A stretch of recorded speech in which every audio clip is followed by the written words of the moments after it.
이번엔 사연 상담 한번 해보겠습니다. 집 사고 매일 후회 중입니다. 저 완전 잘못 산 걸까요? 라는 이제 주제인데, 제가 운영하는 이 부익남 바이집 멤버십이죠. 이 멤버십에 들어오시면은 이 필독 공지에 이 사연을 모집합니다가 있습니다. 요거 클릭하셔가지고 사연 남겨주시면 제가 그 중에서 골라서 상담을 해드려요. 자, 사연 보겠습니다. 안녕하세요, 부익남님. 최근 경기도에 아파트를 매수한 뒤 너무 힘들어가지고 용기를 내서 이렇게 글을 남깁니다. 저희는 결혼 4년차 맞벌이 부부인데요. 남편은 30대 중반이고요. 교대 근무를 하고 있습니다. 월 실수령액은 한 500만 원 정도. 현재 서울 서북부에서 근무 중입니다. 제가 약간 개인 정보를 좀 숨겼어요. 아내는 30대 초반이고요. 마찬가지로 이제 교대 근무와 일반 근무를 병행하는데 월 400 정도 법니다. 아내의 근무지는 수도권 서북부고 이직이 현실적으로 어렵고요. 다른 곳으로 옮기면 경력과 호봉을 인정받지 못해가지고 연봉이 많이 줄어듭니다. 결혼 전부터 아내 직장 가까운 곳으로 자리를 좀 잡았고요. 남편분은 좀 자유롭게 이동이 된대요. 그렇게 4년간 전세로 살다가 전세 만기에 맞춰가지고 함께 모은 돈 6억 5천에다가 대출을 더해서 경기도에 10억대 집을 샀습니다. 10억 초반, 그러니까 12억 13억이 아니고 이제 10억 얼마를 산 거죠. 신축급의 84 타입 브랜드 아파트고 입주는 7월 말인데요. 계약서에 도장을 찍는 그 순간부터 이 집의 단점만 눈에 들어오기 시작했습니다. 왜 서울로 가지 않았을까? 그 동네 대장 아파트를 골랐어야 했는데. 라는 생각이 머릿속을 떠나질 않습니다. 한 달 가까이 잠을 제대로 못 자고 있고 본업에도 집중이 안 될 만큼 정신적으로 많이 지쳐 있습니다. 그러니까 이분은 집을 샀는데 계약서 쓰자마자 생각이 너무 많아지면서 고통 속에 살고 있다 이겁니다. 이대로는 너무 힘들어가지고 방향성에 대해서 좀 조언을 듣고 싶습니다. 저희는 이제 일도 많이 하고 교대 근무도 하고 하기 때문에 차량으로 출퇴근도 해야 되고 그러다 보니 이제 출퇴근이 최우선이었다는 거예요. 그래서 이제 직장까지 차로 20분이면 갈 수 있는 동네를 찾았고 마침 돈이 되니까 딱 여기에 꽂히신 거예요. 지하철 착공도 예정되어 있고 뭐 역세권이 될 것 같아서 좋다는 생각에 우선 샀는데 처음에는 대장 아파트를 가려고 했습니다.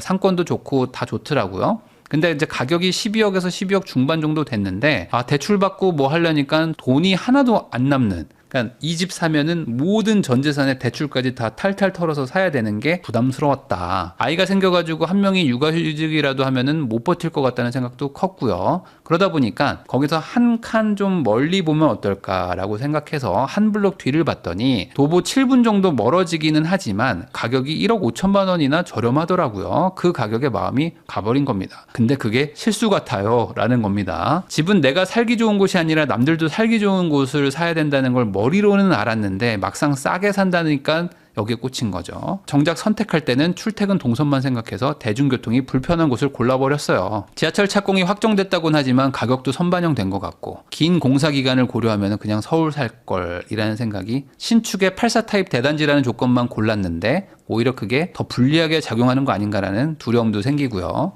경기도면은 대장 잡았어야 되는데 라는 이 대장 아파트에 대한 어떤 아쉬움도 계속 얘기를 해주십니다. 갈아타기를 하려면 현재 집값의 1.3배에서 1.5배는 올라야지만 된다는데 저희가 2년 안에 모아봐야 8천만 원 모을 것 같습니다. 그러면 갈아타기도 못할 것 같고 괜히 지금 소위 말하는 확 물려버린 게 아닐까요? 어떻게 지금이라도 팔아야 될까요? 막 이 걱정들이 많으신 거죠. 돈도 써가지고 최소 2년은 실거주해야 될 것 같은데 그동안 대장 아파트가 더 오르면 어떡하죠? 서울이 더 오르면 어떡하죠? 라는 생각에 밤잠을 이룰 수가 없다는 사연이었습니다. 이런 경험들 많이 하시죠? 이거를 뭐 굳이 병명을 만든다면은 집 매수 후 증후군 뭐 이런 거로 만드는 게 맞지 않을까요? 그러니까 집을 사면 거의 제가 봤을 때 한 반 이상은 이런 증후군을 겪습니다. 그래서 이걸 병명으로 하나 등록을 해야 되나? 라는 생각도 들 정도로 일반적인 현상입니다. 기본적으로 집을 살 때 대부분 이제 하락장 때 사는 경우가 없어요. 보통 횡보장에도 잘 안 삽니다. 안 사다가 막 올라갈 때, 막 급등기 때, 막 언론에서 난리 날 때, 전세가 막 부족할 때, 이럴 때 삽니다. 그 마음이 급하거든요. 남들이 안 산다고 할 때는 나도 안 사. 그리고 남들이 산다고 할 때는 나도 사고 싶은 게 사람의 마음이죠. 그러다 보니까 집을 사고 나면 잘 산 거 맞나? 하면서 이제 걱정이 되는데 이게 제가 말했듯이 급등기 때 많이 나타나요. 그러니까 하락장 때는 사지도 못하지만 그때 사는 사람들은 야 어차피 더 빠지면 뭐 어때 그냥 실거준대 하면서 그냥 쿨하게 사요. 오히려. 그리고 횡보장 때도 그냥 삽니다. 그냥 진짜 필요해서 사거든요. 근데 급등기 때 사는 사람들의 특징은 뭐냐면 이 사람들은 돈을 벌고 싶은 거예요. 남들은 돈 버는데 내가 못 버는 것도 공포죠. 그리고 내가 샀는데 돈을 못 버는 것도 공포인 거예요. 그러니까 돈에 집착을 하는 사람들이 급등기 때 삽니다. 그러니까 엄청 조급해져요. 그래서 감정적으로 삽니다. 임장 다녀보니까 매물이 막 사라지거든요. 전세도 없거든. 그러니까 지금 안 사면 내가 큰 손해 볼 것 같으니까 포모가 와서 그냥 막 질러버리는 거예요. 그러니까 겁나죠. 실거주 개념으로 사는 게 아니거든. 집 산 지 3개월 됐는데 팔아야 될까요? 라는 질문들 제가 많이 받고요. 아직 잔금은 안 치렀는데 그냥 계약금 포기할까요? 라는 질문도 많이 받습니다. 실제로 제가 옛날에 이제 가지고 있던 집들, 뭐 전세를 들어온다, 뭐 아니면 계약을 한다고 할 때, 그러니까 집을 사겠다고 했다가 그냥 계약금 포기했던 경우들도 많거든요. 그러니까 제가 포기했다는 게 아니라 저의 집을 사겠다고 하시는 분이 뭐 포기를 한 적도 많아요. 괜히 저는 그냥 아무것도 안 했는데 그냥 돈이 생기는 거지. 그럼 그런 분들이 도대체 왜 그럴까를 보면요. 뭐 잘 모르겠는데 그냥 막 조급해서 우선 지른 거야. 우선 질렀는데 아닌 것 같아서 그냥 발을 빼는 이런 분들도 많죠. 소위 말하는 이제 심약자. 그러니까 마음이 약하신 분들이 이런 것들을 한다. 지금 이 사연자에 대해서 한번 상담을 해보면요. 계약금을 건 상태에서 아직 잔금을 안 치렀다고 했으니까 중도금을 안 한 상황이라면 계약금을 포기하면은 계약을 말 그대로 깨는 겁니다. 계약 깨고 새로운 거를 살 수 있죠. 이거를 선택하든지 아니면은 잔금까지 내고 상황을 보든지 이 두 개 중에 하나를 지금 선택할 여지는 있는데 사실 이 부동산이라는 건요. 계약서를 쓰면 빠져나오기가 쉽지는 않습니다. 많은 분들이 이제 물티슈 주고 부채 준다고 그냥 길 가다가 하면서 이제 분양 그 모델하우스 끌려가서 계약서 쓰잖아요. 그리고 계약서 쓴 다음에 저 이거 어쩌죠 하면서 막 그 수천만 원 날리는 경우들 많습니다. 그것처럼 이 계약은 정말 신중하게 해야 되는데 계약금을 포기하고 옮길 수 있는 여지는 있지만 사실 이거를 선택하는 사람들이 뭐 그렇게 많지는 않죠. 왜냐면 계약금이 지금 거의 뭐 1억일 텐데. 자, 그래서 계약금을 포기하고 갈 정도가 아니라면은 지금 매수하고 잔금 치르기 전이라면 그리고 이제 잔금을 치러서 소유권이 이전된다면 기도의 시간입니다. 지금은 뭐 어쩔 수 없어. 어느 정도 좀 늦은 거죠. 아예 계약을 안 하고 계약하기 전에 이거를 고민 충분히 하고 샀으면 제일 좋았겠지만 지금 계약을 했잖아요. 했으면은 계약금 날리든지 아니면은 계약금을 날리기 싫으면은 잔금까지 끌고 갑니다. 그럼 잔금까지 끌고 가는 순간 취득세도 내야 되죠. 뭐 이래저래 또 돈이 더 들어가요. 그러니까 이게 더 무서운 거예요. 그렇지만 이거는 다들 겪는 일이다. 실수했다고 생각을 하잖아요. 그러면은 부동산에서는 무르기가 없습니다. 그러니까 주식은 무르기가 돼요. 내가 샀는데 아니다 싶어? 그럼 그날 바로 팔아버려도 됩니다. 거래세 얼마 나오지도 않아요. 부동산은 한 번 샀는데 무르는 순간 재산이 뭐 한 10% 이상 날아간다고 보면 됩니다. 그러니까 이거를 선뜻 할 수가 없는 거예요. 이분이 6억 5천이 있다고 그랬잖아요. 6억 5천이 있는데 계약금으로 만약에 1억이 날아간다? 그러면 재산의 15%가 넘게 날아가는 거예요. 그 재산의 15%를 마치 나의 그냥 이 재산의 15%를 나의 한순간의 실수로 날린다? 이거를 선택할 수 있는 사람이 몇이나 있겠습니까? 그래서 항상 이 부동산 판에서는 등기를 쳐봐야 알 수 있어. 등기 안 쳐보면 얘기하지 마. 라고 얘기하는 게 이 등기 쳐본 사람들이 이 증후군을 극복한 사람들이란 말이죠.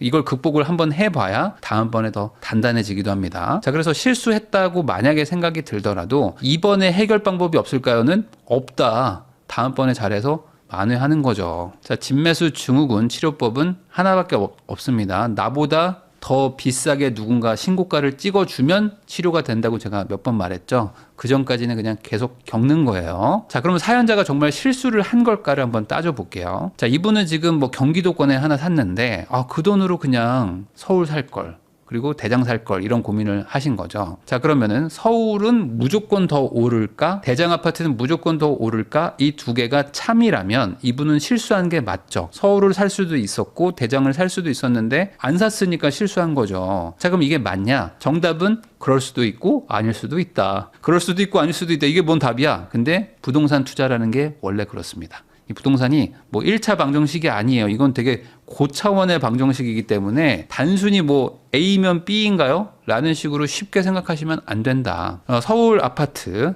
중위 가격이 26년 3월 기준으로 12억을 돌파했습니다. 그 말은 뭐다? 서울에 아파트를 산다면은 100등 중에 50등이 12억이라는 겁니다. 그러면 이분들은 지금 10억짜리를 샀잖아요. 그럼 10억 정도를 산다면 서울에서 좋은 아파트일까요? 좋은 아파트는 아니겠죠. 왜냐면 중위 가격이 12억이니까 10억이면 중위 아래잖아요. 그러니까 하위 아파트잖아요. 하위 가격대니까 좋은 거에서는 조금 거리감이 있겠죠. 반대로 경기도라면 12억보다 훨씬 낮거든요. 중위 가격이 뭐 한 5, 6억밖에 안 합니다. 이 경기도에서 10억대 아파트는 그래도 상당히 좋은 편에 속하겠죠. 그러니까 이게 서울이 좋다 아니다라는 거는 그때그때 다르다. 이거는 가장 중요한 진리입니다. 뭐냐면 싼데 좋은 건 없거든요. 그러니까 가격에는 이유가 있어요. 그러니까 경기도에 있는데 10억짜리 아파트랑 서울 안에 있는데 10억짜리 아파트는 둘 다 이유가 있어요. 둘 다 10억인 이유가 평균보다 비싼 것도 이유가 있고요. 평균보다 싼 것도 다 이유가 있습니다.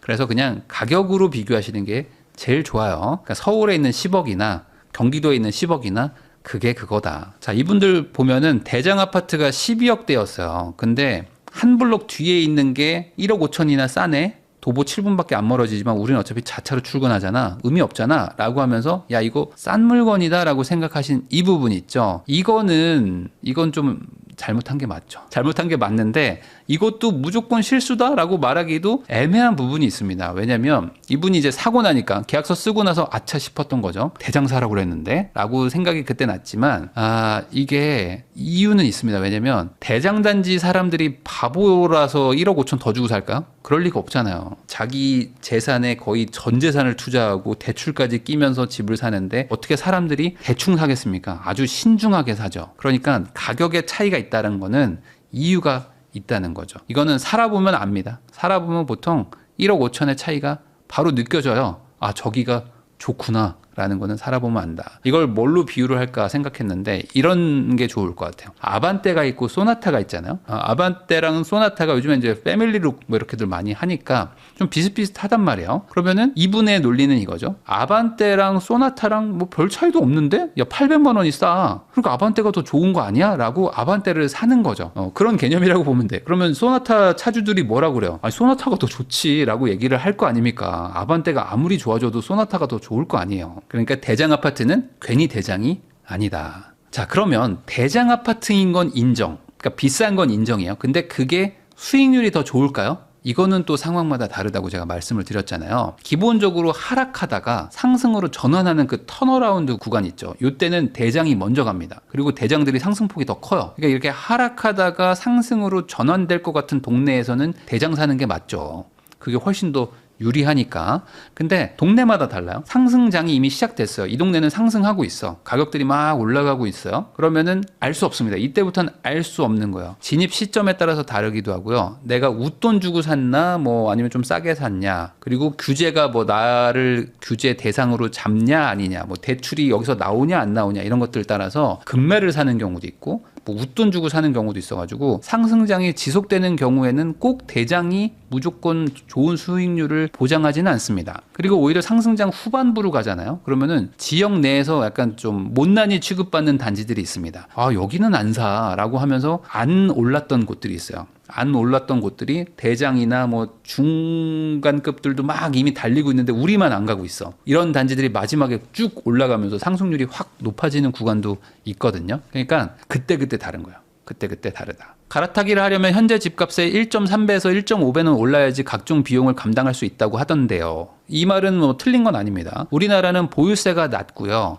거래세가 높은 나라이기 때문에 기본적으로 사람들이 뭘 하나 사면은 장기 보유를 하게 됩니다. 그러니까 거래세가 높으니까 거래를 자주 하면 손해겠죠. 너무 당연한 거잖아요. 살 때 최대한 무리해서 좋은 걸 사라고 강요하는 세금 체계가 지금 우리나라의 부동산 체계라고 보시면 됩니다. 그래서 대다수의 선진국들은요, 거래세를 낮추고요. 보유세를 높이거든요. 그래야지 거래가 활발해지고 시장에 매물이 많고 거래가 많아질수록 가격 왜곡이 적어지니까 이런 체계를 쓴다고 저는 생각을 합니다. 그런데 반대로 우리나라는 살 때 최대한 무리해서 사고 그 다음에 버텨라 라는 게 세금의 철학이기 때문에 대출 왕창 끼고 전세 끼고 어떻게든 좋은 거 사놓는 사람들이 승리를 하고 내 능력에 맞춰서 산다고 대출 적게 받고 현금으로 사면은 항상 이 양극화의 피해를 보는 쪽에 들어가는 경우가 많아요. 우리나라는 지금 대출 규제가 엄청나게 강력합니다. 지금 뭐 25억이 넘어가면 대출 2억밖에 안 해주죠. 25억 이하 15억 초과는 4억밖에 안 해주고 15억 이하 아파트를 살 때는 대출이 뭐 6억이 최대입니다. 그러면 LTV도 지금 조정을 해가지고 엄청 낮춰놨죠. 거기다가 DSR 소득 규제도 지금 스트레스 DSR에다가 뭐 엄청나게 많아가지고 소득 대비 대출도 다 눌러놨습니다. 그래서 지금 많은 분들이 뭐 지금도 영끌 하는데 영끌은 그냥 이제 상상 속에 존재하는 약간 유니콘 같은 거예요. 합법적인 선 안에서는 영끌을 할 방법이 없어요.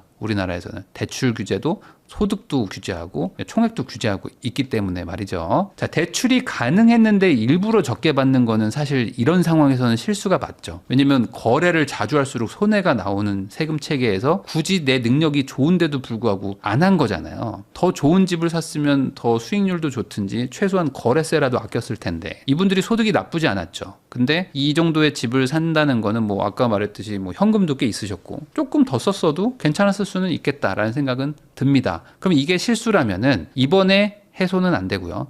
다음번에는 그럼 확실하게 조금 더 좋은 데를 가자 정도로 생각하시면 된다. 자, 근데 이분들이 그러면 뭐 방법이 없냐? 그건 아닙니다.